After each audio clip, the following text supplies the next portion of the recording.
Hi there, welcome, and if you're watching this news bulletin Sunday evening, friends, you must be taking your news very seriously, and that's why we bring to you most important stories of the day.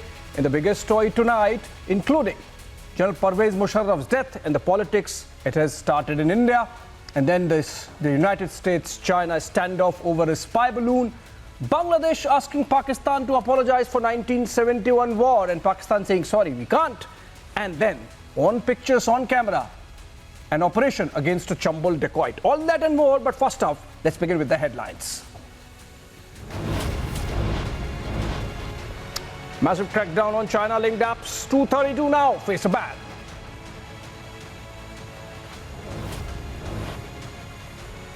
Six months after Republic's financial expose, Modi government cracks the whip against China-linked apps.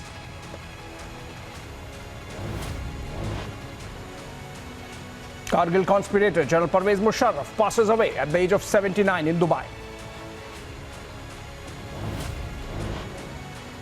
He declared a full-scale war against India. Musharraf fans in here shed tears. He eulogized his death instead. A Chinese spy balloon over the United States shut down. China threatens repercussions. Bangladesh demands apology from Pakistan for the 1971 war. Once on their knees, Pakistan refuses now. Ex-cricketer Vinod Kambli booked for assaulting wife Andrea Hewitt in Mumbai.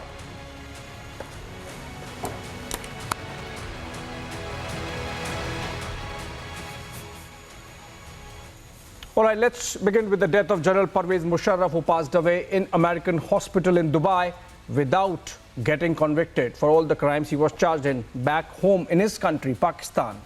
And yet we have some in India, the likes of Mehbooba, Mufti and Shashi Tharoor, lauding him as man of peace, or was he?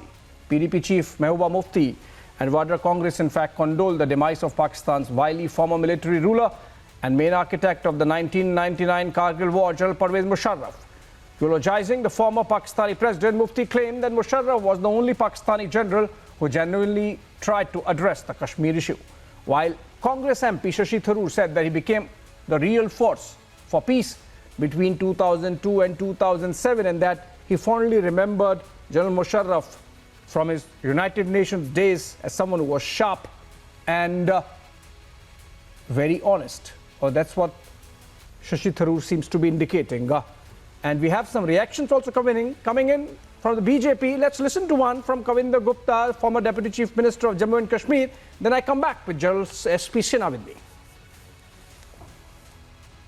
General Musharraf है, मैं उनको पहले तो जो उनका आज देहांत हुआ है उनको श्रद्धांजलि देता हूं। अगर वो शांति लाना चाहते थे, कम से कम अपने देश में शांति लाते, वहां से तो उनको निकाल दिया गया। लेकिन आज भी जो हमारे यहां पर पाकिस्तान की सपोर्ट करने वाली लॉबी है वो जरूर एक्टिव हो जाती है। भारत के विरुद्ध किस प्रकार से बात करने का उनको मौका मिले, उनको एक समय चाहिए, और आज उनके देहांत पर ये इस प्रकार की बयानबाजी कर रहे हैं, ऐसा नहीं है। वो मुशर्रफ ही थे जिन्होंने कारगिल युद्ध को लेकिन बाद में मुंह की खाई। भारत की तरफ से हमेशा शांति का प्रयास रहा है, लेकिन इन्हीं लोगों के कारण से वो जो भारत पाक के रिश्ते थे वो खराब होते रहे, और खास करके शशि थरूर जैसे जो लोग हैं उनको ऐसी बात करना अच्छा नहीं लगता। देश की राजनीति में उच्च पद पर रहे।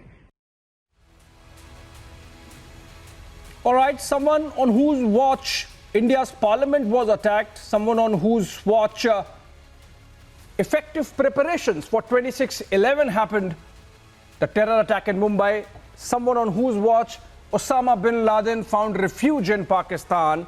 He's being called a man of peace, or was he? Joining me, General SP Sinha. Very good evening, sir.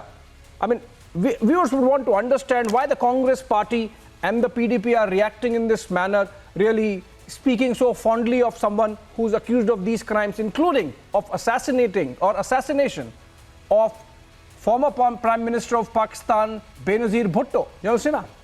I see Mr. Shashi Tharoor's statement as an effort to placate sentiments of certain people, groups of people in India. I hope my hint is very clear, firstly. Secondly, About Mehbooba, I would very bluntly and forthrightly say that she is an agent of ISI, and every time I hear, she only says that India should talk to Pakistan, and she keeps on praising Pakistan about Pakistan's nuclear capability. Now, coming to General Musharraf. General Musharraf was responsible for Kargil war, and the pity is that he did not even inform Prime Minister of Pakistan. Yeah. Now, Nawaz Sharif was totally in dark. Yeah. When the then Prime Minister of India, Honorable Prime Minister Mr. Atal Bihari Vajpayee ji, was talking peace, was doing Lahore diplomacy. Here was Army Chief of Pakistan who was conspiring without knowledge of Prime Minister of Pakistan. What a shame. Secondly, he was the person who called Hafiz Saeed national hero. Yes. He was the person who was responsible for funding, giving moral support, equipment support, and training to Hafiz Saeed, rank and file in Muzaffarabad and Kotli. Yeah. He was the person who was responsible for attack on Parliament. Yeah. He was the person who was responsible for 26/11 planning and execution. Yes. Because Hafiz Saeed was his chela. Now coming to this thing, if I have given so many examples, so many evidences that he was not a man of peace, people who say he was man of peace should come forward with one example. One example. In fact, example. I have given 6-7 examples. Come out with one example. In fact, General Sinha, you think this Mehbooba Mufti particularly and Shashi Tharoor generally might be speaking like this about General Pervez Musharraf because they are beholden to they are taken in awe of the swagger of a general and the manner in which Pervez Musharraf conducted himself, or the 4-point formula that he brought out on Kashmir, which, by the way, included de-escalation from Siachen Glacier, for example. You think, as an army man, as a veteran, all those suggestions that were part of the 4-point formula for solving the Jammu and Kashmir problem between India and Pakistan could have been accepted in any manner, which the UPA government at that time was almost agreeing to? UPA government would have committed suicide if they had agreed and withdrawn our troops from Siachen Glacier. You have to understand the geostrategic importance of Siachen Glacier, and UPA government was bent upon committing harakiri. Yeah. And I admire the NSA at that time. He put his foot down. I don't want to disclose something because I have army background and... You're talking about M.K. Narayanan. Yes. Mr. M.K. Narayanan he saved India. Yeah. Kudos to him. Yeah. He put his foot down. That will be catastrophe. Yeah. And I can mention one name, but because I have army background, I'll keep quiet because it doesn't look nice. That is that. Now, the question is that those people who are talking in these terms that he was a man of peace, I am amazed.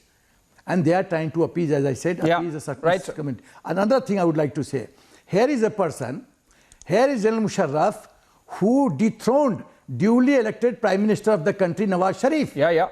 And then he becomes man of peace. What example he has, what demonstration he has given of even one effort, which goes to prove that he was a man of peace?